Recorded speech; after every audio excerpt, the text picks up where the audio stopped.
Hi friends, రాగి గుంటు పనులను అయితే ప్రిపేర్ చేస్తున్నానండి. దానికోసం గిన్నెలో నార్మల్ దోశ పిండి తీసుకున్నాను. అందులో 2 టేబుల్ స్పూన్ల రాగి పిండి, 1 టేబుల్ స్పూన్ పెరుగు, కొద్దిగా అల్లం వెల్లుల్లి పేస్టు, రుచి సరిపడంత ఉప్పు, కొద్దిగా జీలకర్ర యాడ్ చేస్తున్నానండి. తర్వాత ఇందులో క్యారెట్,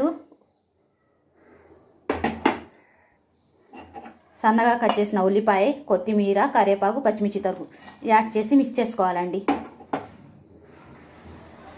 గుంట పనులు వేయడానికి బ్యాటర్ అయితే రెడీగా ఉందండి.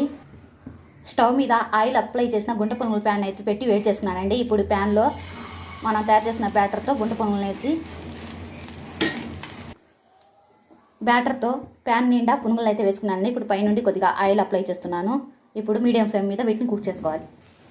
గుంట పనుగుని రెండో సైడ్ కూడా టర్న్ చేసి పైనుండి మరి కొద్దిగా ఆయిల్ని అప్లై చేసి మళ్ళీ కుక్ చేసుకోవాలండి. రాగి గుంట పనుగులు అయితే రెడీ అయిపోయాయి ఫ్రెండ్స్.